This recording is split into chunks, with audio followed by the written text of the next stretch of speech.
Well, region leads also looking after GDGs for MENA region. So that's MENA plus Turkey plus North Africa. Also, my brain is not working anymore. Central Asia as well. And today we will be talking GDGs. Your questions, your concerns about your program, anything you want to know about the mission, the vision, and the future of the GDG program. Questions can be in Turkish or English, and we will be doing our best to address them. And I'm going to pass the mic to Adri for introducing yourself.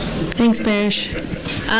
For those of you that don't know me, I'm Adriana Cerundolo, and I'm one of the community managers for the global GDG program. So the way it works and what I do, I sit in Mountain View in San Francisco, so the Googleplex, basically.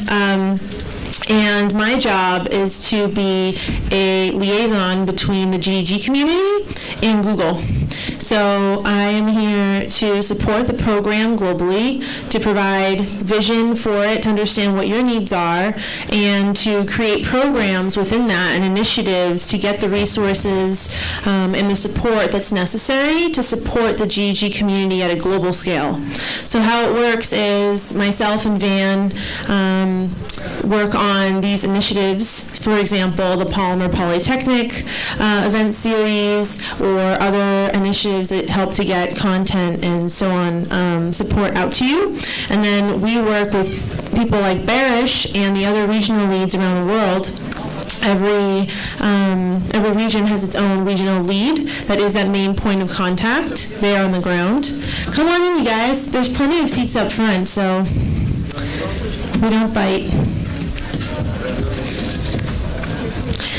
And so we definitely, since, this is only my second time out of Mountain View visiting regionally with GDG organizers and developers. So it's really important for us to be in contact with our regional leads, again, such as Baris, to understand what the needs are locally and to make sure that what we're doing and what we're imagining and creating in Mountain View for you is actually relevant and pertinent to what you're doing.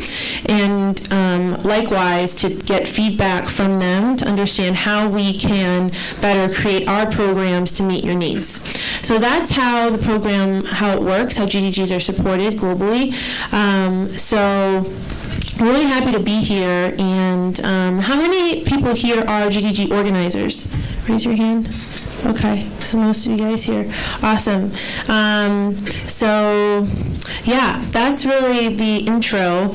We're here, this workshop panel is, we don't really have anything planned other than to be here and to answer questions and to talk about any topics that you're interested in wanting to know, whether it's about current issues, questions about the GDG program as a whole, regional issues, anything. So with that, I'm going to open up the floor.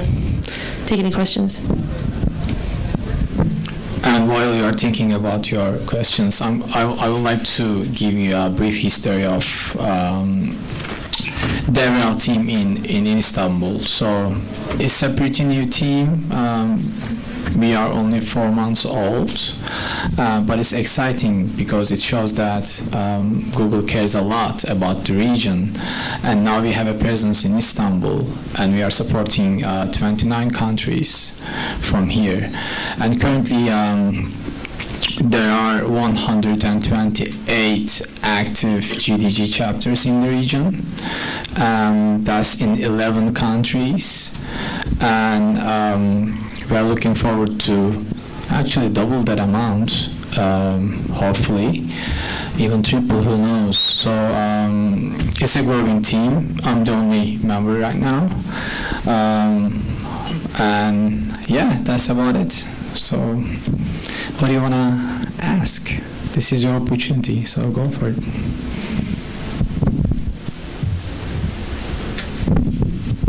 Yes, sir. What is the best, in your point of view, what is the best like size in kilometers, for example, for GDG to take control of? Like, for example, is it the best for a population of 5,000, 5 million? What is the best? Yeah, so currently we have this, not hidden, this rule of one GDG chapter per city and one per university.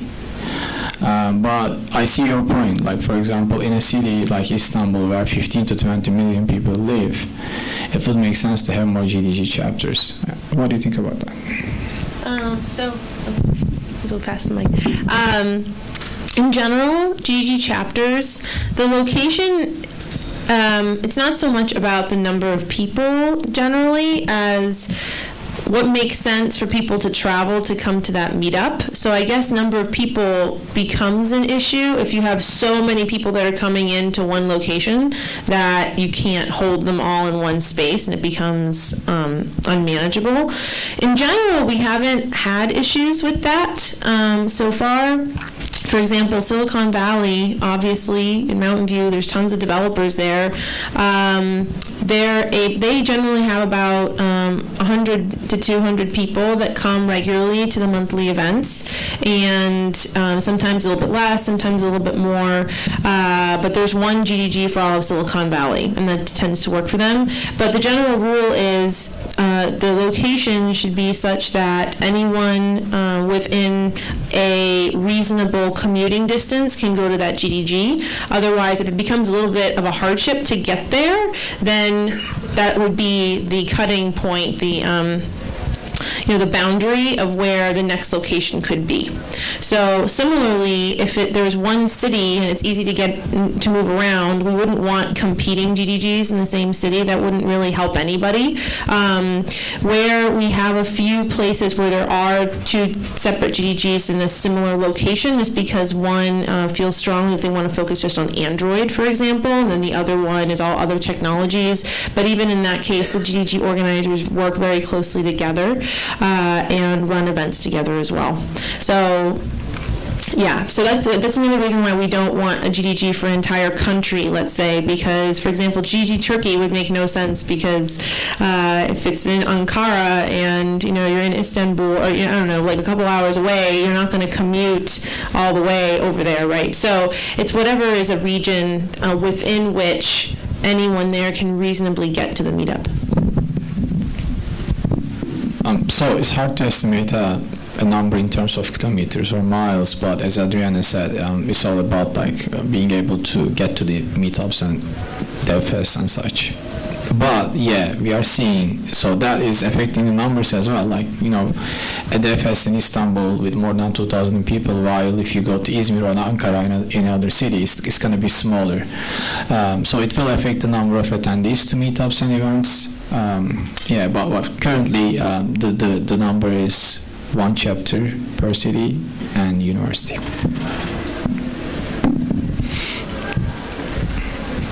Yes, please. Okay, I have a question about the state of GDG Women. Sure. Now the GDG Women chapter is starting in our city, and could you explain the process? How Google tracks? How do we have to register them? How do they have to report events? Because we're in the same city, and you just mentioned that there should be one chapter per city, and how everything goes about that.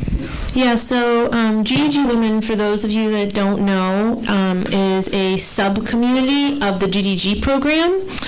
It's an initiative to help support bringing in more women into technology in general by holding events that have a special focus to attract women into the community. So to your point, what do we do to create these communities? So a GDG Women community should not be a separate chapter from the GDG. So think of it as it's literally a sub-community. So if you have, again, GDG Silicon Valley and you're holding monthly events, maybe every other month, or maybe in addition to those monthly events, you hold a event that is a GDG Women event or a Women Tech Maker event, and that event is still within the GDG Silicon Valley event program. It's no different. The only difference, it's kind of like you would hold an Android Wear event, for example. Instead of Android Wear and you're focusing on a product, you would just call this like a GDG Women event. So Ideally, anyone who's interested in running GDG Women events would be a co-organizer of that chapter. So if you have a woman in your chapter who is interested in leading diversity efforts in your chapter, I would encourage you to bring them on board as a co-organizer so that they can help to spearhead these types of events. The way to do that, so to your point, like how do we track that and everything? So because we are not creating separate GDG chapters for these women locations, and the reasoning for that is what we're trying to do here is integration, right, and greater diversity within one community. If we were to create separate chapters just for women, that's total segregation, right? How does that really help us long term? So again, the focus isn't on separate chapters, but events that have a focus on diversity. And that's a whole separate topic as to what that means to have an event that's focusing on women as opposed to your standard GDG event, which I'm happy to go into if people have questions about that. But in terms of onboarding, because we don't have, if you don't create a separate chapter on our end, we don't have a way to separately track you, right? So first onboard them as a co-organizer, and then I have a form that is in the GDG, where is it available?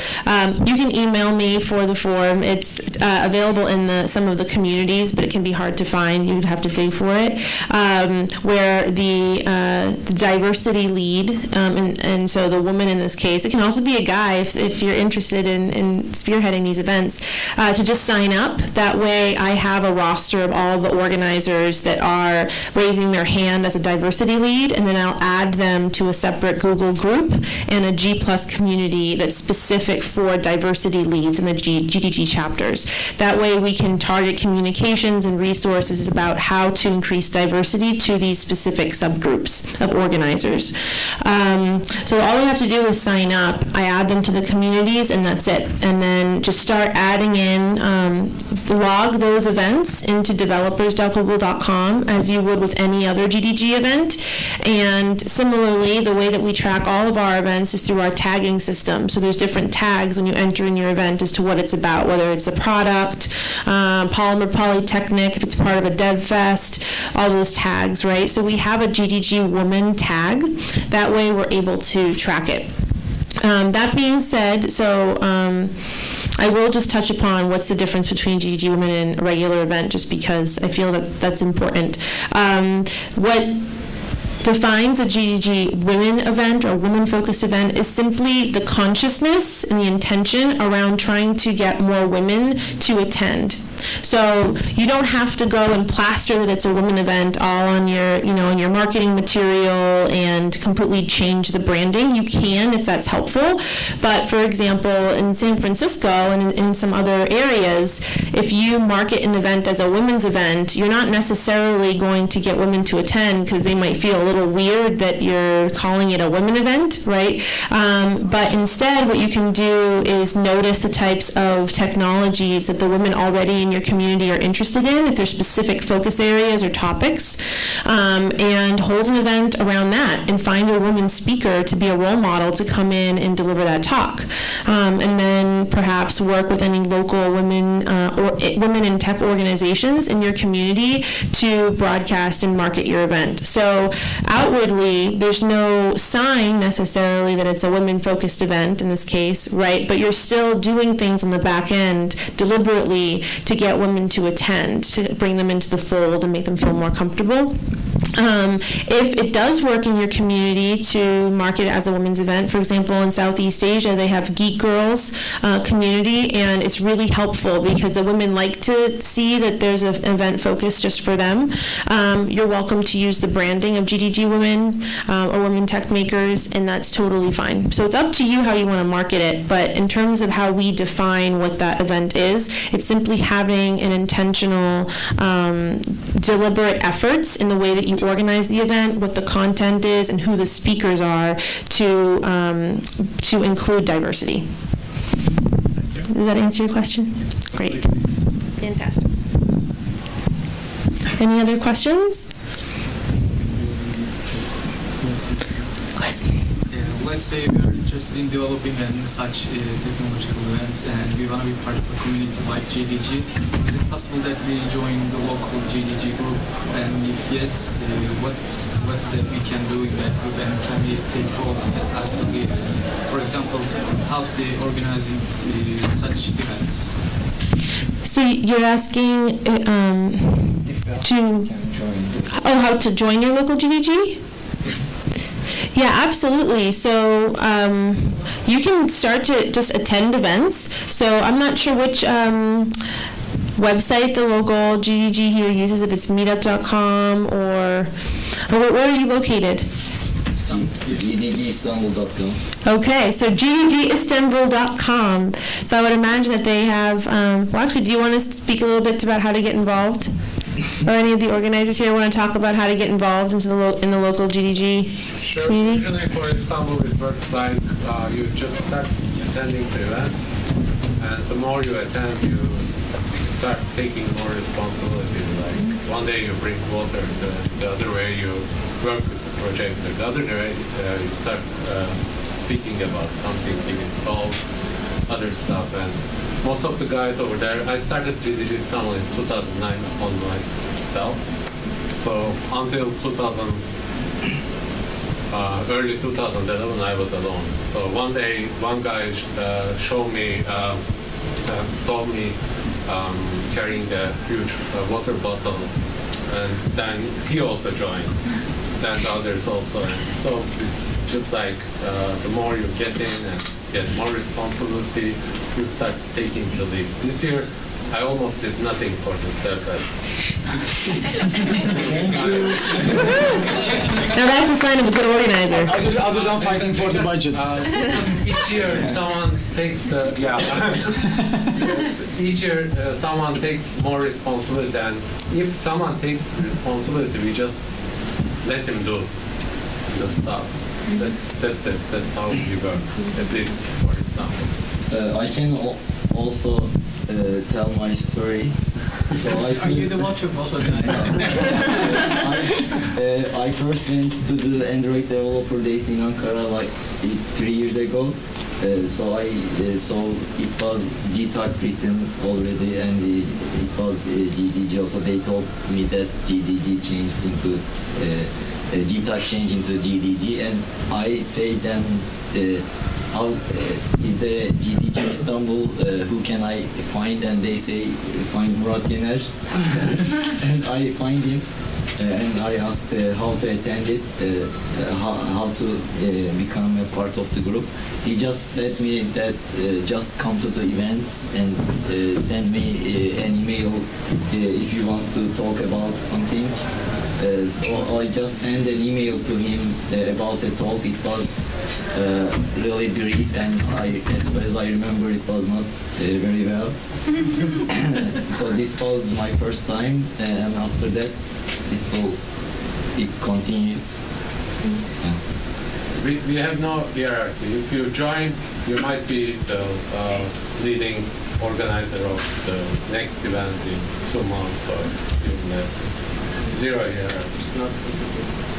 Yeah, it's like, And the last how many months? 4 or 5. You did all the media, almost it. Yeah. You did a lot of jobs. And all cleaning around. Is there any age condition? No, we have some people from high school who graduated and started university, by the way. So, no. Yeah, so something that we pride ourselves in, I mean, the GDG community is an open, free community for anyone who's interested in technology, and specifically Google technology, to come together and learn about it, right? So the mission is to keep it an open and welcoming environment, and that's why we just talked about GDG Women.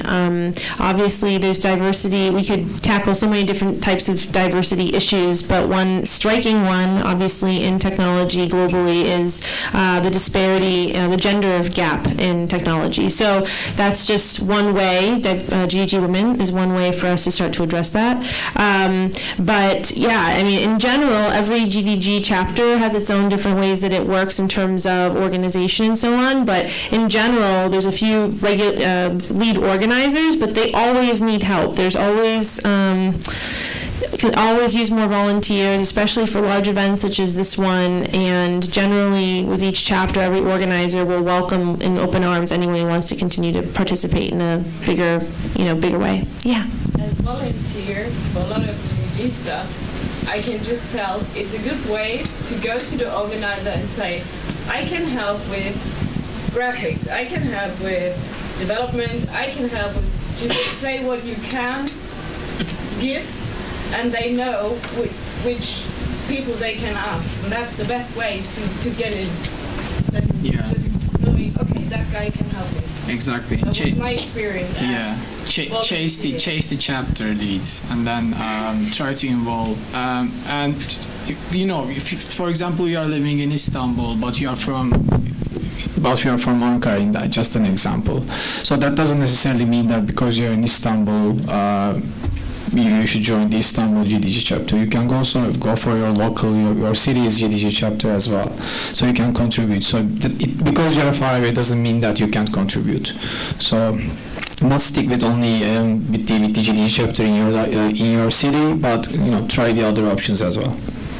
And the chapters are not competing, right? So just to drive that point home, this is a global community of people all around the world from different nationalities, different locations that all care about the same thing, which they have a passion for technology and creating innovative solutions, and that they find Google technology to be a way to do that, right? So, it's not like GDG Istanbul and GDG Ankara are like somehow competing and you have to like show allegiance for one as opposed to the other. Like that's not at all the case, right? And it's, we have both organizers, I believe, here at the DevFest. So it's very collaborative. So it's more about, if you think of it as one big family, and it's like, okay, well, I'm closer to this sister here, in this location, so I'm going to go hang out here. And then, if I go, to another country, I can go to that GG. So for example, Vitaly is from the Ukraine, and he's here at DevFest Istanbul, right? He's an organizer in Ukraine. So, and that's one of the reasons why I love even supporting this community. It is so collaborative and with people that have so much passion around the same thing, and it really breaks down any sort of barriers or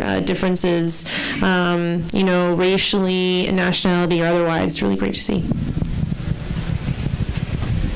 Go ahead. How can the community stimulate more cooperation between different chapters or even countries? Because I first got invited to Android Developer Days. It's really it shows you how big the community is, because all the GDGs in Turkey work together, and people from Germany, from Holland come over, and we share the same feeling.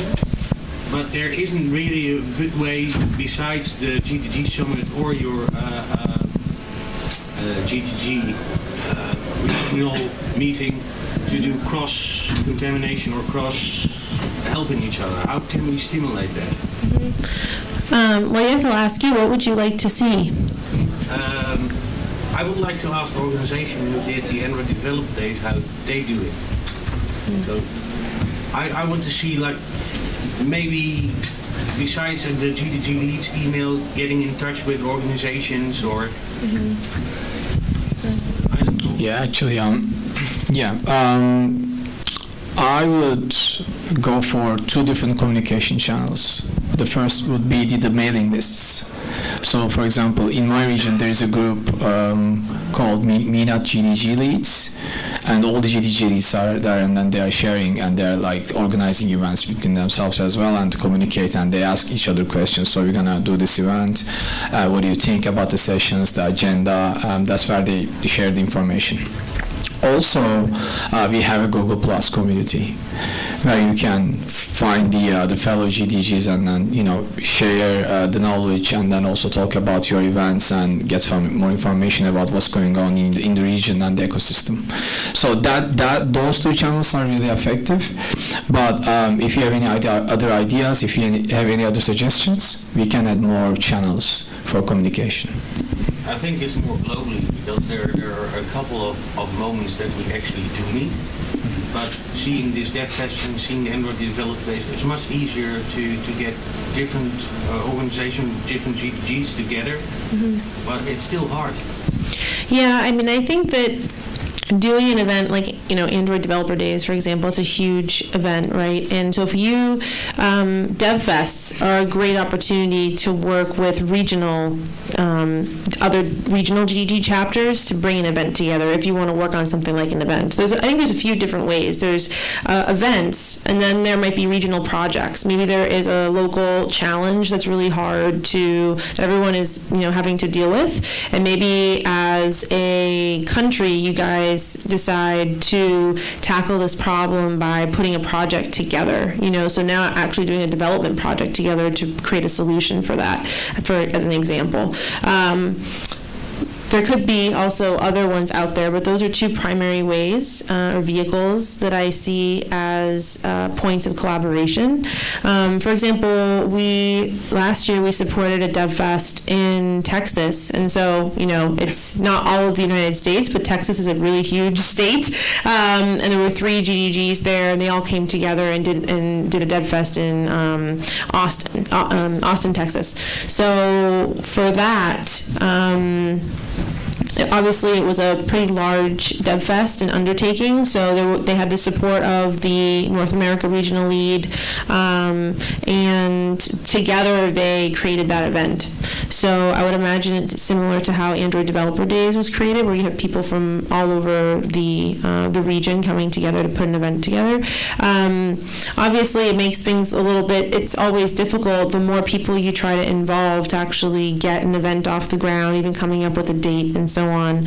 But those larger types of events, I think, are really great points of collaboration, not only for the GDGs in that region, but also for the GDGs to get involved with other tech and developer communities locally, whether it's an Android user group or even, startup groups or design communities. The larger events can bring all those people together to start collaborating.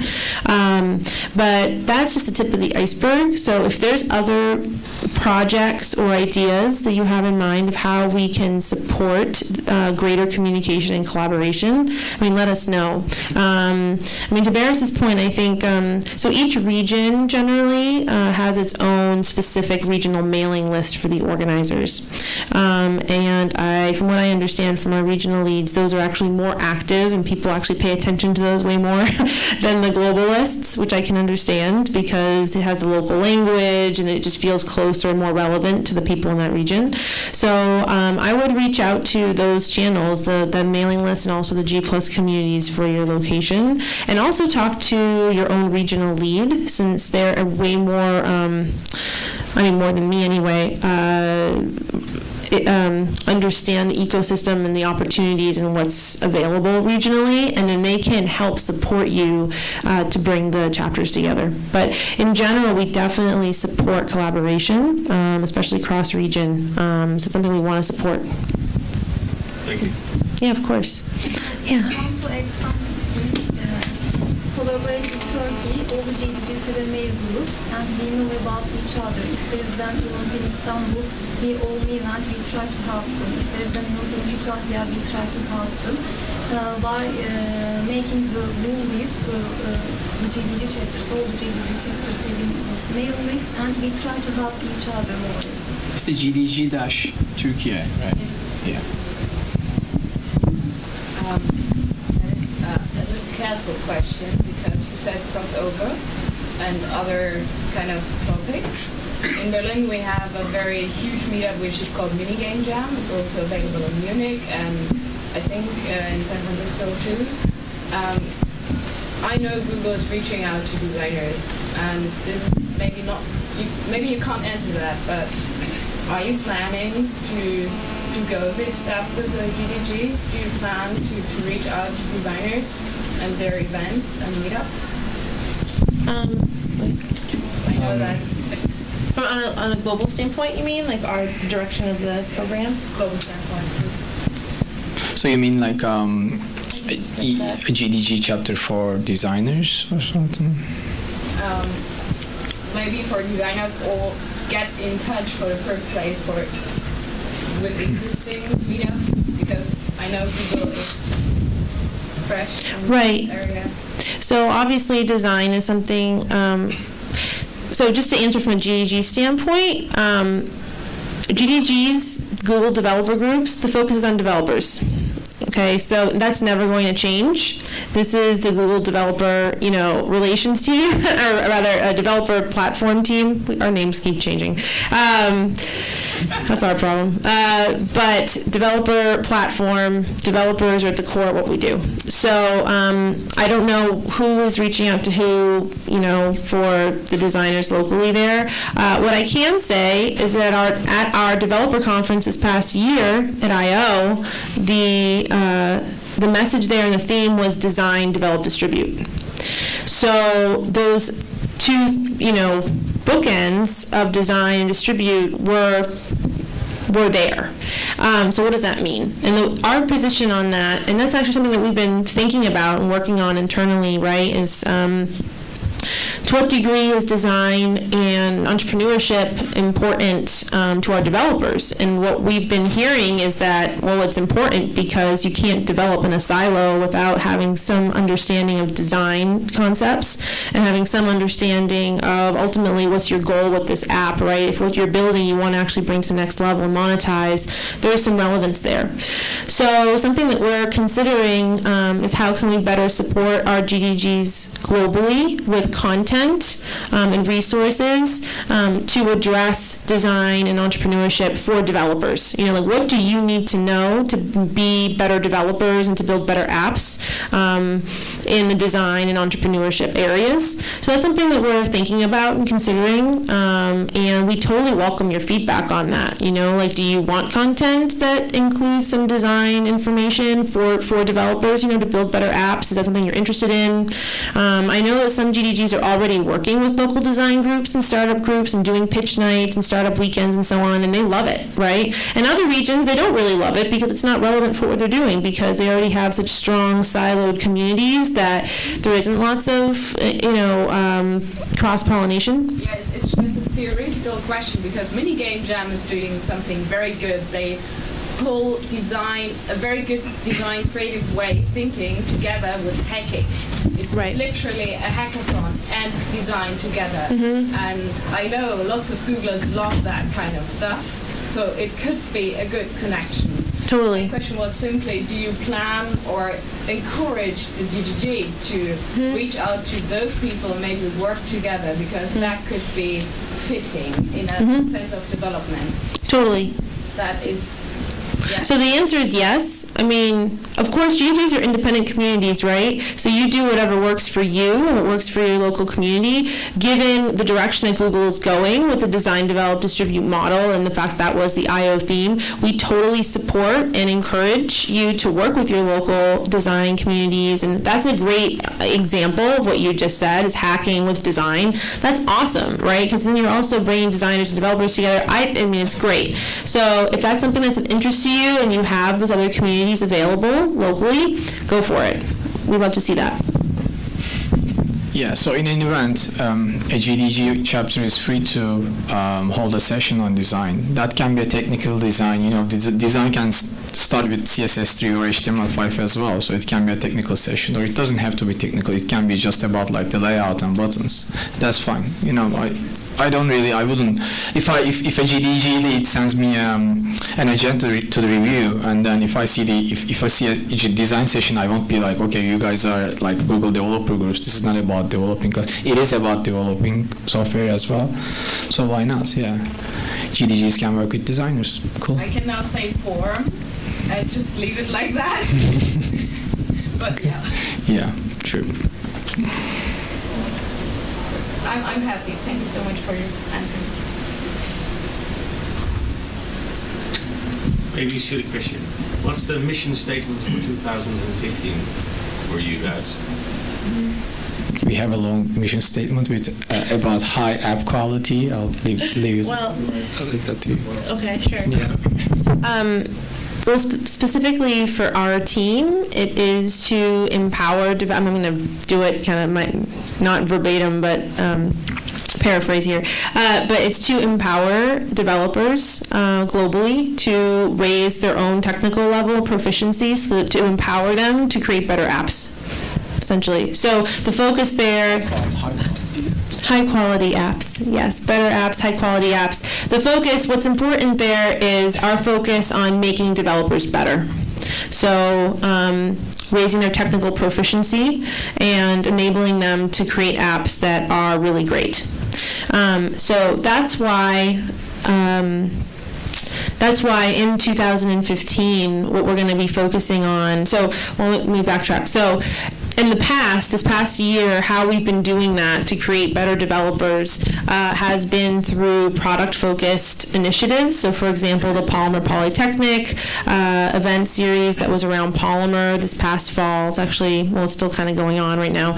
Android Wear, and then also Dart Flight School in February. So what we did there was we realized that in order for us to get content for the GDGs, content for your meetup, and so on, coming from Google, it was not very efficient for us to just randomly go from product area to product area asking for content. They're all very busy. They have their own goals and things that they're working on. It was really hard to wrangle really good content, but then we tested it with Dart, that we would say, okay, so we're going to get content because we're going to run an event series. And it was more of a full product package, right? We provided swag. It was an event series between a certain date that allows the regional leads, when we have a certain time frame to work with, it makes it easier essentially to create processes to support the GDGs, both with funding and with the swag process and so on, and getting content. So it was more of a focused effort on that product. And the reason why Dart loved that was, well, Dart 1.0 just came out in December of 2013, right? And so they wanted to make sure the developers that cared about Dart were able to get their hands on the latest and greatest material. So it was almost like this focus group, if you will, on Dart. So when we created this this whole initiative around that product and was able to support it with all these different pillars, they were on board, because then they were able to, they gave us the content knowing that it was going to have impact. And so that's really another word too that's important here, is impact. You know, how is what we're doing making an impact and is valuable both to everyone in the GDG community and at the world at large, right, for our developers, and creating awesome solutions in the world ultimately, which is our larger goal there. But with Dart, for example, so we found it was way more efficient if we said, okay, if we have all these, if we are going to create, say, 160 events worldwide, all these events have developers in the room, maybe like 100 each that are focusing on Dart.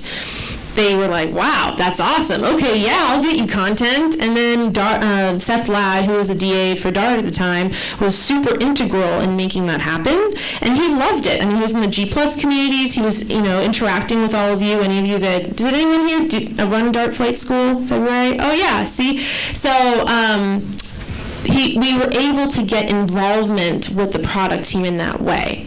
So my role, like I said before, is a liaison, right? Like, I can't create Dart or Android content or any of that content for that matter on my own. I'm always relying on my relationships with the product areas to get that. So whenever we go to them, it's kind of like, okay, well, kind of what's in it for me type thing. Not because they, you know, don't want to do it, but they have so many priorities on their plate, so it has to have some value for them too. So anyways, long story short, we found that the product-focused campaigns this past year was one way to do that. And they were all very happy. I mean, Polymer is also really happy with the fact that we have all these events around Polymer. So that's one way. So this year, or the following year, we may still continue with the product-focused campaigns as well, but another thing, another layer that we're adding in is training. So, for example, with Udacity, one of the teams, the Scalable Advocacy team on Developer Platform, has been working with Udacity. So Udacity, for those that may not know, is an online course. It's almost like an online university, if you will, of online courses where you can sign up for free to take courses at your own pace. So what we're doing is we've built a study group model around that, because we found that most students don't end up completing the course. It can be very difficult when you're going at your own pace without any accountability to actually finish. So the vision is for GDGs to run study groups around these courses, so that these study groups happen, say, after every lesson. The students take the lesson, and they go into the study group, talk to people about what they learned, ask questions, work on their projects. And by having this accountable in-person group to go over the course material with, it'll keep them going and ultimately lead to higher course completion rates, and to have people actually learn the material in a deeper, more meaningful way. So you can expect, that's in the process now around the Android Fundamentals course, and that's one way that's going to be new for us to try to raise the technical level of our community. So I don't know if that answers your question a little bit. I need to end for the next session. Oh, I'm pretty verbose. Sorry, guys. I'm from Izmir as well, so I wanted to start with Izmir. And I saw that there are a few applications in the system, and starting next week we will be doing the onboardings, and you will hear from me soon.